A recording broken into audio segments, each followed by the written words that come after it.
शिवा जोहार दोस्तों, आज हम आपको फतेहपुर गढ़ के बारे में बताते हैं जो कि गोंडवाना के 52 गढ़ों में से एक गढ़ था, जो कि होशंगाबाद के सुहागपुर तहसील के बाबई ब्लॉक में स्थित है। और आज भी गोंडवाना की विरासत पूरी बिखरी हुई मिलती है। तो पिछले वीडियो में मैंने आपको बागड़ा के किले और चमरदल किले के बारे में बताया था, और उसी का हिस्सा है बागड़ा की हवेली। यह हवेली अपनी रहस्यमयी कहानियों के लिए बहुत प्रसिद्ध है। इसके बारे में बहुत तरह की किंवदंतियां हैं, कहानियां हैं, किस्से हैं।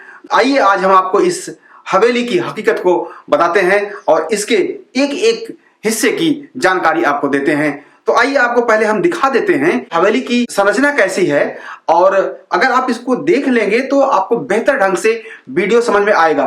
वरना ये हवेली बहुत बड़ी है और इसके पूरे खंडों के बारे में समझ पाना बहुत मुश्किल होता है। तो आइए आपको एक बार मैं इस हवेली की स्ट्रक्चर के बारे में, आउटले के बारे में बता देता हूं। जैसा कि आपने पिछले वीडियो में देखा था कि तवा नदी के पूर्वी तट पर तवा डैम और तवा जो रेलवे लाइन है, इस दोनों के बीच में तवा नदी के पूर्वी तट पर यह गोंडवाना की प्राचीन हवेली स्थित है। और इस हवेली को समझने के लिए आपको समझना पड़ेगा इसकी सुरक्षा कितनी बेहतरीन सुरक्षा थी। इसके ऊपर पर ये सतपुड़ा की ऊंची ऊंची पहाड़ियां हैं। पूर्वी सिरे पर, उत्तरी सिरे पर एक नाला है और इसके दक्षिणी सिरे पर एक नाला है, और पश्चिम में तवा रिवर है। तो चारों तरफ से ये बहुत ही सुरक्षित हवेली रही है। और इसका बहुत सारा हिस्सा जो है यह नदी की तरफ था, लेकिन बाद में यहां से एक सड़क बनाई गई जो कि डैम को जोड़ती थी। इस सड़क के बनाने के क्रम में इस हवेली का पश्चिमी हिस्सा पूरी तरह से क्षतिग्रस्त हो गया है, और आपको थोड़ा बहुत यहाँ पर उसके खंडहर दिखते हैं।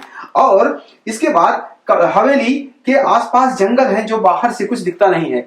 और इसके अंदर राजमहल है, रंगमहल है, रानी का बगीचा है, आंगन है, कुआं है, और एक खुली हुई बावली है। एक बुर्ज है यहाँ पर, दूसरा बुर्ज यहाँ पर है, खजाना गृह है, और इसका रानी महल है, और रानी महल का आप पर कोटा है। तो यह जो, और एक बावली इसके उत्तरी सिरे पर है। तो ये कुछ मुख्य भाग हैं जिन्हें आप आज के वीडियो में देखेंगे। और अगर आप इस क्रम को समझते हैं तो हवेली के बारे में आपको अच्छी तरह से समझ में आ जाएगा। तो आइए आपको बागड़ा की हवेली के तरफ ले चलते हैं। आप देख सकते हैं ये तवा नदी का खूबसूरत किनारा है, और कभी इस हवेली का पूरा रुख इस नदी की तरफ हुआ करता था, और इस नदी से ही इस किले में प्रवेश होता था। और इस पूरे 500 सालों के बाद यह हवेली इस नदी के बहाव में और बहुत सारे कंस्ट्रक्शन होने के नाते इसका पश्चिमी सिरा पूरी तरह से नस्तनाबूद हो चुका है। आप देख सकते हैं कि यहाँ पर बहुत सारे जंगल उगाए हैं, और इसकी जो पश्चिमी सिरे की कुछ दीवारें जो नदी की तरफ से प्रवेश द्वार था, वहाँ पर कुछ स्ट्रक्चर अभी भी बचे हैं, और आप देख सकते हैं। और यह गोंडवाना के उस अनमोल धरोहर की कहानी कह रहे हैं और बयां कर रहे हैं। एक एक ईंट बता रही है कि गोंडवाना के इस अकेली हवेली की कहानी क्या थी। हवेली शब्द हवाई शब्द से आता है, जिसका मतलब होता है पर्दादार विभाजन या व्यक्तिगत स्थान, जहां पर राजा महाराजा अपने व्यक्तिगत समय में आराम फरमाते थे। और यह हवेली भी गोंडवाना के महान प्रतापी राजा संग्राम शाह और उनके पुत्र दलपत शाह और उनकी पुत्रवधू रानी दुर्गावती के आराम फरमाने की एक सुरक्षित जगह थी। यहाँ पर वो अपने व्यक्तिगत समय को बिताते थे। और यह एक हवेली नहीं बल्कि हवेलियों का समूह है। इस हवेली की इन दीवालों को देख करके पता लगता है कि यह हवेली कितने सुरक्षित थी और कितने खूबसूरत जगह पर थी। और अब हम इस नदी के सिरे से आपको इसके ऊपर की तरफ ले चलते हैं। और जैसे हम ऊपर आते हैं, यहाँ पर हवेली का जो एंट्रेंस था, जो उसका प्रवेश द्वार था, वो होता है। आज यहाँ पर बहुत सारी कब्रें हैं, बहुत सारी मज़ारें हैं जो कि गोंड राजाओं को दफनाया गया था और उनके वंशजों को जो मुस्लिम धर्म स्वीकार कर लिए थे उनकी कब्रें यहाँ पर हैं। आज भी यहाँ पर उनके बासिंदे आसपास के गांव में रहते हैं। और हम अब इस हवेली के तरफ आपको ले चलते हैं। और जब तवा डैम बन रहा था तो उस समय सड़क बनाने के क्रम में इस हवेली के पश्चिमी सिरे का बहुत सारा हिस्सा नष्ट हो गया था और बार बार बाढ़ और पानी के धारा में वह हिस्सा कट गया था। इसी कारण से आज इस हवेली का पश्चिमी हिस्सा पूरी तरह से नस्तनाबूद हो चुका है और उसकी कुछ दीवारें और थोड़ा सा खंडहर दिखता है।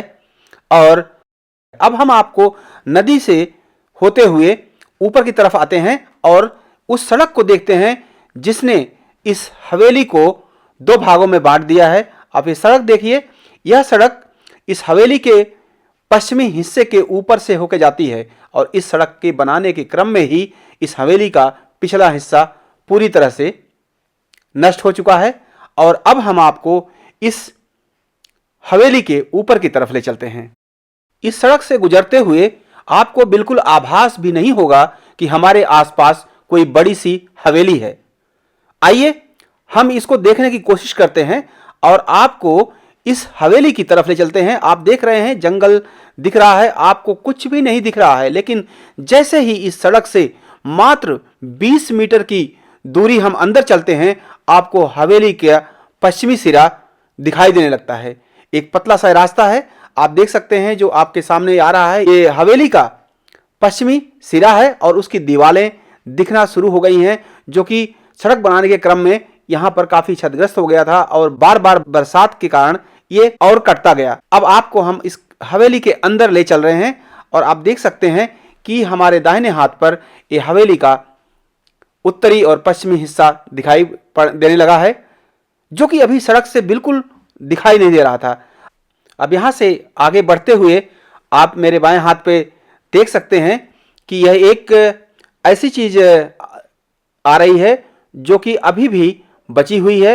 यह प्रहरी गृह का भी हुआ करता था और शस्त्रागार यहाँ पर हुआ करता था जो कि अब रोज इसकी कुछ न कुछ हिस्से टूट रहे हैं। यहाँ पर बड़े बड़े पेड़ों की जड़ें इसकी दीवारों को बिल्कुल पूरी तरह से नष्ट कर चुकी हैं और इसका थोड़ा सा हिस्सा बचा हुआ है, आप देख सकते हैं, जिसकी ईंटें भी अब धीरे धीरे गिर रही हैं। और यहाँ पर आप देख सकते हैं एक बड़ा सा गड्ढा भी हो गया है और जो अब इस हिस्से को लगभग आने वाले 1-2 सालों में पूरी तरह से नष्ट कर देगा। और इसी के ठीक नीचे सड़क जाती है और उसी सड़क के नीचे तवा रिवर है। आइए हम अब आपको इस हवेली के अंदर की तरफ ले चलते हैं। यह जो सामने दीवार दिख रही है यह इस हवेली की उत्तरी दीवार थी जिसे पुरातत्व विभाग ने अभी मरम्मत करवाया है। जैसा कि अन्य गोंडवाना के किलों महलों के बारे में झूठी भ्रांतियाँ, झूठी कहानियाँ, भूत प्रेत की कहानियाँ, पारस पत्थर की कहानियाँ बताई गई हैं, वैसे ही बहुत सारे लोगों ने इस हवेली के बारे में भी बहुत सारी कहानियाँ बना रखी हैं। ये कहानियाँ इतनी डरावनी हैं कि जिसके डर से यहाँ पर लोग नहीं आते हैं। और उन कहानियों में से एक कहानी है कि आज भी इस हवेली के अंदर रानी की आत्मा भटकती है और लोगों को डराती है। एक और कहानी है कि यहाँ के राजा के पास एक पारस पत्थर था और राजा की मौत के बाद रानी उस पारस पत्थर के साथ तवा रिवर में कूद गई थी और उनकी मौत हो गई थी। ऐसा कुछ भी नहीं है, न तो कोई पारस पत्थर होता है, न तो गोंडवाना के राजाओं के पास कोई पारस पत्थर था। यह उनकी मेहनत का और उनके पूरे वैभवशाली साम्राज्य की देन थी कि जो उनके पास इतना खजाना हुआ करता था। ऐसी ही कहानियां यहां पर और बताई गई हैं कि इस किले में बहुत ही डरावनी प्रेत आत्माएं रहती हैं और बताते हैं कि ऊपर कई बक्सों में खजाना भर के रखा गया है जिसका ताला अभी तक भी नहीं तोड़ा जा सका है। तो यह सब जो कहानियां हैं लोगों ने इसको बदनाम करने के ढंग से बनाया है और जिससे यहाँ लोग ना आए उस लिए बनाया है, जिससे यहाँ पर गोंडवाना के इस अतीत के गौरवशाली हवेली के बारे में दुनिया को पता ना चल सके। तो आइए हम अब इसके उत्तरी तरफ से इस हवेली में प्रवेश करते हैं और दिखाते हैं इसका यह उत्तरी द्वार है, जो आज भी देख सकते हैं कि इसको मरम्मत किया गया है। और जब मैं पहली बार आया था तो काफ़ी हिस्सा इसका टूटा हुआ था और अभी यह काफ़ी कुछ रिपेयर हुआ है। आप देख सकते हैं यह हिस्सा जो है राजा महल का हिस्सा है और यहाँ पर राजा का विश्राम स्थल था। यहाँ पर अक्सर राजा दलपत शाह आते थे और एक दो बार रानी दुर्गावती के साथ भी वह अपने व्यक्तिगत समय को बिताने यहाँ पर आए थे। उनके 1564 में रानी दुर्गावती की बलिदान के बाद यह हवेली मुगलों के अधीन हो गई, लेकिन मुगल यहाँ तक नहीं पहुँच पाए थे, इसलिए देवगढ़ के राजा जाटबा ने इस पर कब्जा किया और इस हवेली को अपने अधीन कर लिया और बहुत सालों तक यह हवेली देवगढ़ के राजाओं के अधीन रही। उसके बाद यह हवेली मराठाओं के अधीन रही और भोसले राजाओं ने इस हवेली में पनाह ली थी और इसके बाद फिर यह हवेली अंग्रेजों के अंतर्गत आ गई थी। और अब हम इस हवेली के जो राजा का महल है उसके मुख्य आंगन में आ गए हैं और आप देख सकते हैं इसके मुख्य आंगन की तरफ से हम उत्तरी हिस्से को देख रहे हैं, जहां पर ये बरामदा आप देख रहे हैं जिसकी ऊंची ऊंची दीवारें आप देख पा रहे हैं। यह कभी सतखंडा महल हुआ करता था जिसमें कि 7 खंड होते थे और इसी को मुगलों ने बादल महल कहा है। और इस हवेली के अंदर आप देख सकते हैं कि अभी बहुत सारा जंगल उग आया है और उसके यदा कदा जो कुछ अवशेष हैं वो दिख रहे हैं। अब हम वापस इसके उत्तरी सिरे की तरफ चलते हैं और इसके उत्तरी दीवार की तरफ जो अभी रिपेयर की जा चुकी है उसको दिखाने की कोशिश करते हैं। और यह दीवार आप देख सकते हैं अभी काफ़ी कुछ सुरक्षित दिख रही है और यह इस हवेली की उत्तरी दीवार है जहां पर कभी 7 मंजिला महल हुआ करता था और इसका वैभवशाली इतिहास रहा है। और आप देख सकते हैं खाने बने हुए हैं, इनमें से बंदूकें और तीर से निशाना लगाया जाता था और आज भी इस हवेली के कुछ हिस्से आप देख सकते हैं खंडहर के रूप में अपनी दास्तान बयां कर रहे हैं। और यह वह दास्तान है जो गोंडवाना के गौरवशाली अतीत को बयां कर रही है। 500 से ज़्यादा सालों के बाद भी इस हवेली के अवशेष आप देख पा रहे हैं और अगर इसी तरह से इस हवेली की ईंटें, इस हवेली की निशानियां मिटती रहीं, यहाँ पर जंगलों की बढ़ोतरी होती रही तो आने वाले दिनों में इस हवेली की एक एक ईंट बिखर जाएगी और आने वाली पीढ़ियां इस हवेली को देख नहीं पाएंगी। अब इस हवेली के हम उत्तरी पश्चिमी सिरे पर खड़े हैं और वहां से तवार नदी दिख रही है, आप देख सकते हैं, और वहां से जाने वाली सड़क दिख रही है और इसका जो प्रहरी कक्ष है वह दिख रहा है। अब हम इस हवेली के उत्तरी पश्चिमी कोने पे खड़े हैं और इसकी ऊंची दीवार से हम आप इसके उत्तरी चबूतरों की उत्तरी तरफ के हिस्से को दिखा रहे हैं। आप देख सकते हैं ये दोनों चबूतरे हैं जो कभी यहाँ पर अस्तबल हुआ करते थे और आज अभी यहाँ पर चबूतरे के रूप में यह स्थान पुरातत्व विभाग ने सुरक्षित किया है। लेकिन राजा महल का बहुत सारा हिस्सा ढह चुका है और आज भी ढह रहा है। आप देख सकते हैं यह उत्तरी पश्चिमी सिरे का बुर्ज है और उसके पीछे राजमहल का हिस्सा है जो आज भी इस बुरी स्थिति में है। और यहाँ पर बड़े बड़े पेड़ उगाए हैं जिनकी जड़ें इन खंडहरों में घुस रही हैं और उसकी एक एक ईंट को रोज अलग कर रही हैं। और यह हवेली अब धीरे धीरे लोगों की निगाहों में आने लगी है। लोग यहाँ पर आते हैं, लेकिन यहाँ के इतिहास के बारे में उन्हें कोई जानकारी नहीं मिलती है। ना ही यहाँ पर इसके इतिहास के बारे में पुरातत्व विभाग ने कोई बोर्ड लगाया है। और जो भी जानकारियाँ इंटरनेट पे अवेलेबल हैं या वह भी बहुत भ्रामक और असत्य हैं और लोगों की मनगढ़ंत कहानियाँ हैं। आइए अब हम इस राजा महल से आपको बाहर ले चलते हैं और इसके उत्तरी गेट से हम बाहर निकल रहे हैं। और अब आपको हम इस के उत्तरी सिरे में स्थित एक बहुत ही खूबसूरत बावली की तरफ ले चलते हैं, जो कि गोंडवाना के जल संचयन प्रणाली की बहुत ही बेहतरीन नमूना है। और इस की खूबसूरती आप देख सकते हैं और आज भी इसमें पर्याप्त मात्रा में शुद्ध जल मिलता है।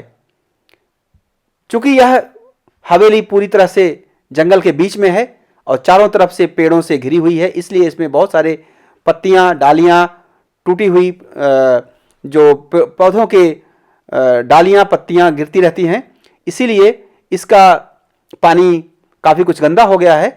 अब मैं आपको इसके अंदर ले चल रहा हूं और आप देख सकते हैं कि इसका बेहतरीन जो नक्शा है वह आज भी कितना खूबसूरत लग रहा है। इसको अभी जल्दी में ही पुरातत्व विभाग ने इसका जीर्णोद्धार किया है और इसकी मरम्मत की है, इसलिए यह बावड़ी फिर से खूबसूरत लगने लगी है। हवेली के उत्तरी सिरे पर स्थित इस बावली के बारे में कहा जाता है कि इसका पानी कभी भी सूखता नहीं है। इसका कारण यह है कि इसके नीचे से एक अंडर करंट है, एक नदी बहती है जो कि सतपुड़ा के पहाड़ों से निकलती है और इसके नीचे से होती हुई तवा रिवर में मिलती है। और यही कारण है कि यहाँ पर हमेशा जल उपलब्ध रहता है। और आज भी आप देख सकते हैं यहाँ पर पानी है। बरसात में इसका स्तर काफ़ी ऊपर तक आ जाता है। आप देख सकते हैं ये जो ऊपर की लाइन है, जो घास दिख रही है, पानी यहाँ तक आ जाता है। पानी की इतनी सुंदर व्यवस्था गोंडवाना की एक बेहतरीन विशेषता है।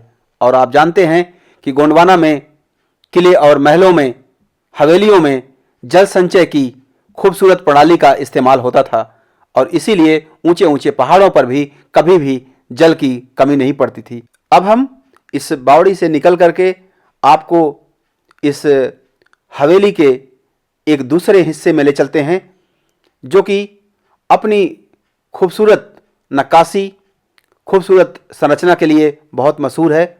कभी यहाँ पर राजा अपने व्यक्तिगत विश्राम के समय अपने मनोरंजन के लिए यहाँ बैठा करते थे अपने मंत्री परिषद के साथ, और यहाँ पर बहुत सारे सांस्कृतिक कार्यक्रमों का आनंद लेते थे और इसे रंग महल के नाम से जाना जाता है। आइए तो हम आपको इस रंग महल के अंदर ले चलते हैं और इसके भग्नावशेषों को दिखाते हैं। यह रंग महल का उत्तरी गेट है जिससे द्वारा हम अंदर प्रवेश कर चुके हैं। अब हम उसके अंदर के आंगन में आ गए हैं जहाँ पर बहुत सारे पेड़ पौधे उगाए हैं, लेकिन उसका एक हिस्सा अभी भी आप देख सकते हैं।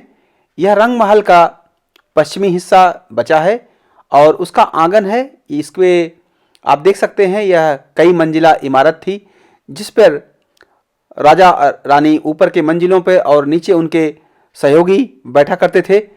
रंग महल का काफ़ी हिस्सा टूट चुका है और इसका कुछ ही हिस्सा सुरक्षित है और वह भी अब धीरे धीरे गिर रहा है।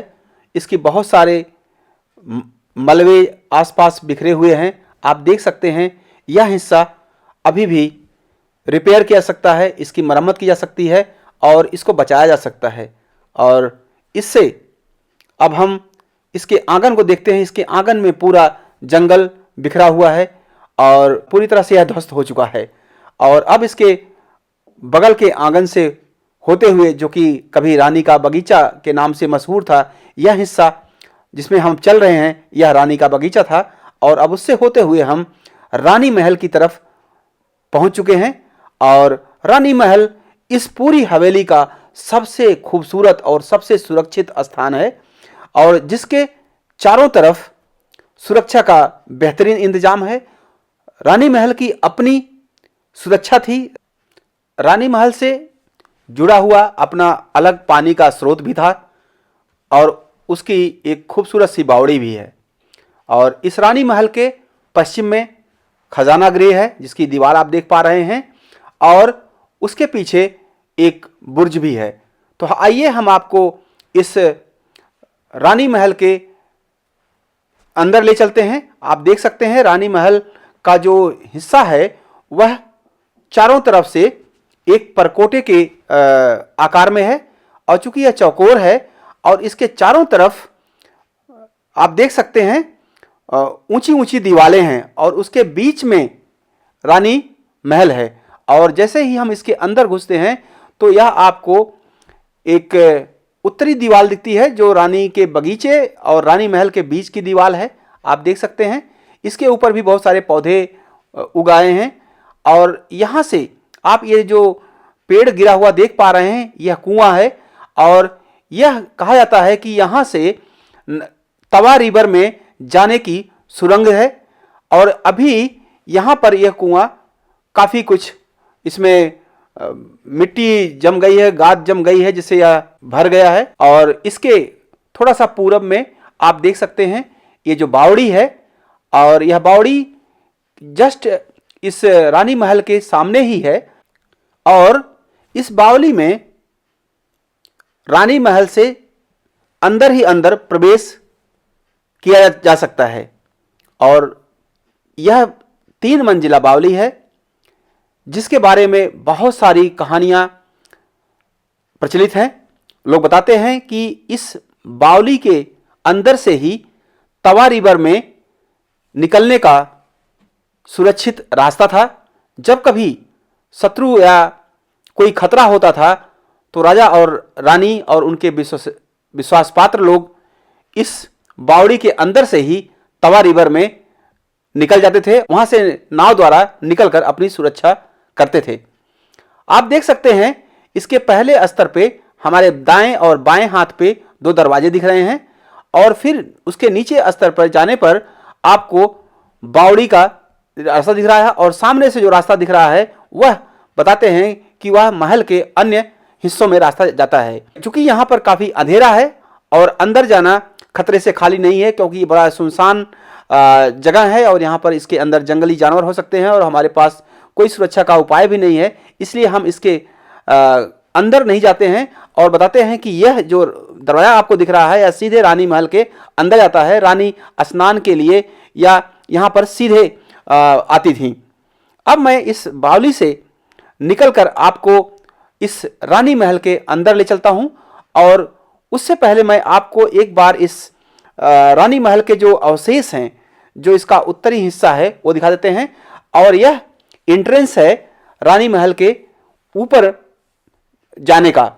आज भी रानी महल का काफ़ी हिस्सा सुरक्षित है और जिसे आप यहाँ पर देख सकते हैं यह रानी महल का आंगन है। आल्दो इसकी चारों तरफ की दीवारें ढह चुकी हैं और थोड़ा सा उत्तरी हिस्सा जो है अभी बचा हुआ है। आप देख सकते हैं यह उत्तरी हिस्से की दीवार है और यह उसका मुख्य दरवाजा है।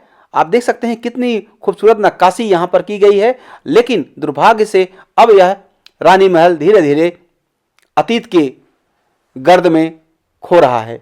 और यहाँ पर प्राचीन रानी का पूजा स्थल यानी कि उनका पेन कड़ा था, जहाँ पर वह पूजा करती थी। आज भी यहाँ पर आसपास के कोयतूर समाज के लोग आते हैं और अपनी मन्नतों को पूरी करने के लिए गोंगो करते हैं और बहुत सारे धुर्वे परिवार के लोग अपना गढ़ गोंगो यहाँ पर संपन्न करते हैं। रानी महल एक चौकोर इमारत थी, 3 मंजिला इमारत थी जो अभी पूरी तरह से ध्वस्त हो चुकी है। इसके चारों तरफ आप एक रास्ता देख सकते हैं जिसमें हमेशा पहरेदार इसमें से होकर के पहरा देते रहते थे और चारों तरफ से चलते रहते थे। अब मैं आपको इसके दीवालों के सहारे आपको इसके तरफ चारों तरफ जो रास्ता बना हुआ उसको दिखाने की कोशिश कर रहा हूं। अब हम इसके पश्चिमी तरफ का जो रास्ता है उधर आपको ले आए हैं। आप देख सकते हैं जो खजाने की दीवार है और रानी महल की दीवार के बीच में एक चौड़ी सी खाई है या रास्ता है और उसके पीछे से आप देख सकते हैं यह रानी महल का हिस्सा है और उसके पीछे निकलने के लिए यह एक ब्रिज नुमा एक गेट है जिसके अंदर से होकर के रानी महल के दक्षिणी हिस्से में पहुंच जा सकता है। और इस दक्षिणी हिस्से के तरफ से होते हुए हम या इसके पूर्वी तरफ फिर से आ गए हैं और इसके अंदर से चलते हुए हम अब उत्तर की तरफ चल रहे हैं। इस तरह आप देख सकते हैं कि यह रानी महल कितनी सुरक्षा के घेरे में था। किसी भी दुश्मन का यहाँ तक पहुँचना लगभग नामुमकिन था और अगर वह आ भी जाता था तो रानी को सुरक्षित निकलने का पूरा मौका था।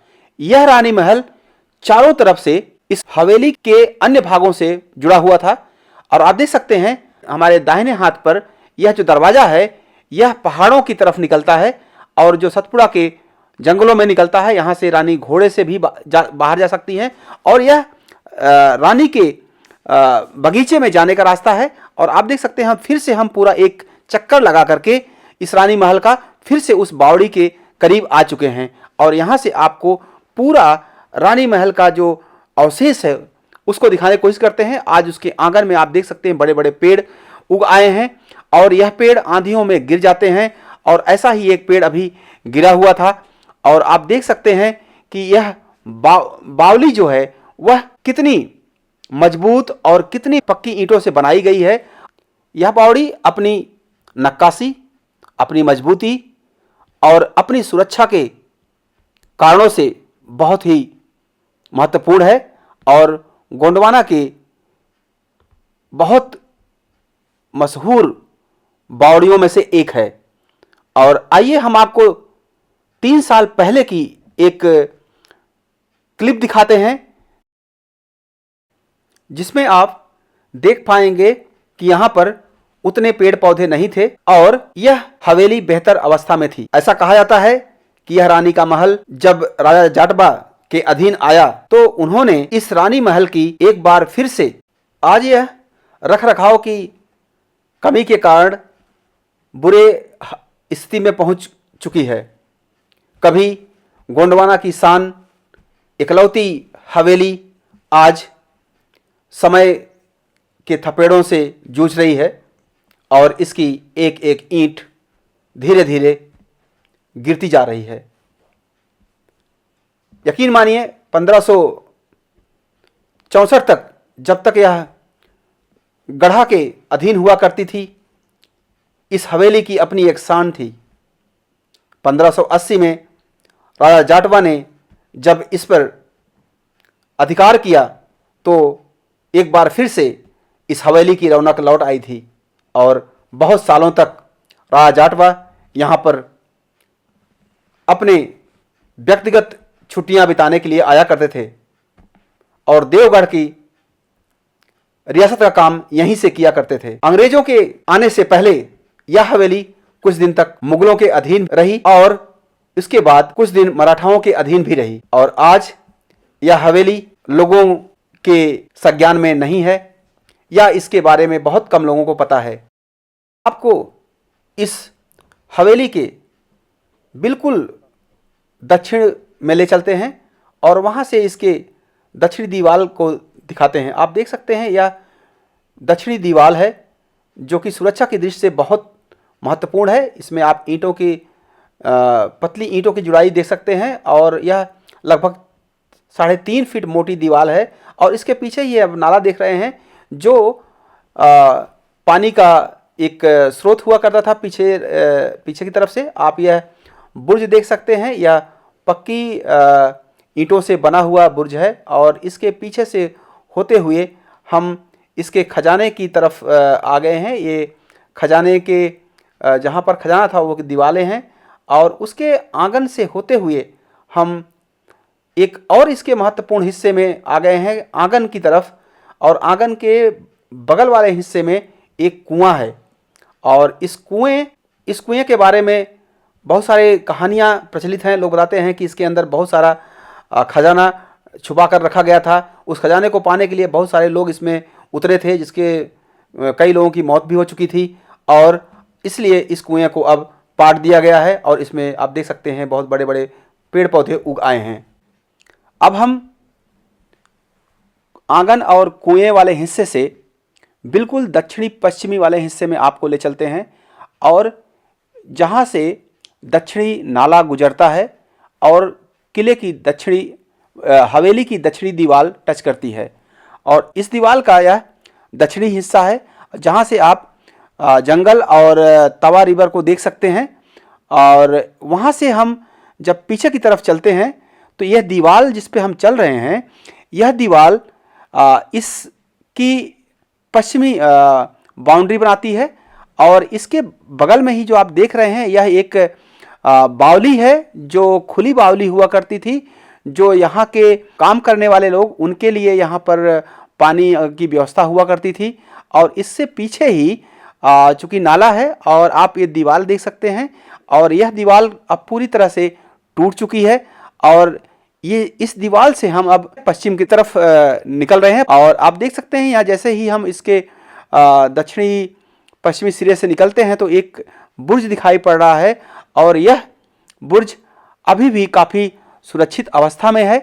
और देखा जा सकता है कि यहाँ से जो इसका दक्षिणी हिस्सा है वह कितना मजबूत है कि इसकी आज भी ईंटें एक के ऊपर बहुत मजबूती से लगी हुई हैं और इतने कटाव और इतने भूस्खलन के बाद भी वह दीवार आज भी सुरक्षित है। और यह किले का बिल्कुल दक्षिणी पश्चिमी किनारा है जो कि सड़क की तरफ जाकर के मिलता है। अब आइए हम आपको यहाँ से सड़क की तरफ ले चलते हैं जहाँ से यह किले से बाहर निकलने का रास्ता है। आप देख सकते हैं जो ये रास्ता कटा हुआ है, दीवार टूटी हुई है। यहाँ से हम निकलते हुए पश्चिम की तरफ चल रहे हैं और इसी दीवार के सहारे आप देख सकते हैं यह दीवार यहाँ पर काफ़ी ढह गई है और इसी से जुड़ा हुआ एक बहुत ही इम्पॉर्टेंट स्थान है जिसे हम दक्षिणी पश्चिमी बुर्ज के नाम से जानते हैं। और यहाँ से हम पूरे इस बुर्ज पे चढ़ के हम पूरे तवा रिवर में हो रही एक्टिविटीज़ या वहाँ से आ रहे दुश्मन पर निगाह रख सकते थे। आप देख सकते हैं इस बुर्ज का हिस्सा नीचे से टूट रहा है, इसमें से पत्थर खिसक रहे हैं और लेकिन ऊपर का हिस्सा आज भी सुरक्षित है। और इसके अंदर से ऊपर जाने के लिए सीढ़ियां हैं जो आज इसके अंदर की सीढ़ियां बिल्कुल टूट गई हैं और अब इसके ऊपर नहीं जा सकता है। अब हम यहाँ से आपको पूरे हवेली का भ्रमण करा करके बाहर लेके चल रहे हैं और आप देख सकते हैं कि हम बाहर की तरफ आ चुके हैं और इसके खंडहर को पार करते हुए सड़क पर पहुंच गए हैं। इस तरह से आप देख सकते हैं कि हमने आपको इस पूरे गोंडवाना के इकलौते हवेली जिसे बागड़ा की हवेली कहते हैं उसकी एक विस्तृत जानकारी आपको दी। और अब मैं आपसे विदा लेता हूं और आप सभी को बहुत बहुत धन्यवाद देता हूं और सदर सेवा जोहार करता हूं।